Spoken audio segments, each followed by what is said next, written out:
I'm Chris Park with a special report for Cox in the Community. Coming to you from Christopher Newport University, site of the best of the 757 Combine. A chance for all the local high school football athletes to show off their skills in advance of the upcoming season. We're here with Rod Johnson, our good friend from Virginia Preps and co-director of the Best of the 757 Combine. Rod, what does this event mean in the scope of high school football in this area? Well, I think it's just nice that we can get so many kids in one place. A lot of times, you get to 1 or 2 games a week, so here we get to see 250 kids competing against each other. Now, while it's not straight football, it is a lot of contact and a lot of guys, getting to compete with each other. So it's nice to see a guy stand next to him and kind of measure them against each other like that. Co-director John Cunningham of the Best of the 757 Combine. John, this has really kind of been your baby. How has this grown over the last few years?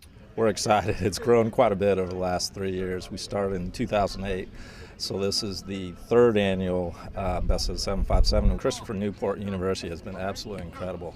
I think this facility for a D3 school is got to be tops in the country. You got a nice turf area that we do a lot of the skills, brand new track where we do the 40-yard dash, and it's been fantastic. It's great for the kids, so they're competing on just in a tremendous facility.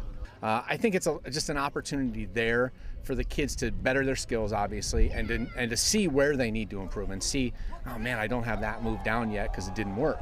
Practice, but practice against another guy, so it's a scrimmage in the sense that you can say, all right, I know I have this move in my arsenal. Let's try this and see how this guy reacts to it. So you get to see how an athlete runs, and then you get to see them in their position.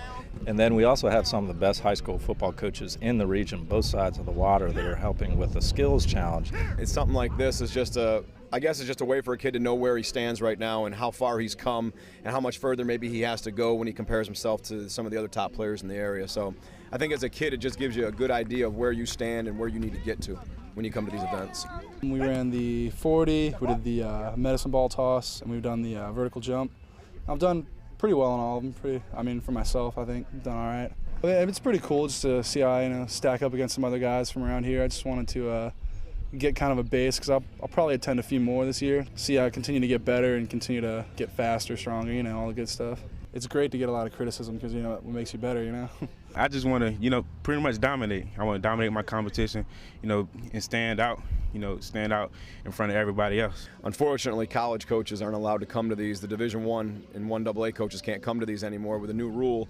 But you still get a chance to get out here and be seen by people who evaluate talent. A lot changes when the pads come on and the lights come on Friday night. So, but you get an idea that you can gauge kind of how kids are, who's going to be strong, who's going to have a chance to do something. You can kind of gauge that from events like this. We want people to recognize that this area has so many kids, that are out here that, don't get the headlines every Saturday and don't get the headlines, throughout the year because they're not getting a lot of major interest in recruiting, but still really quality football players that can play, get a little bit of attention, and then, find a college home.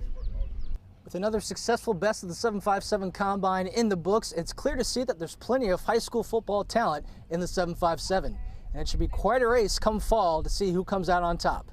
For Cox in the Community, I'm Chris Park.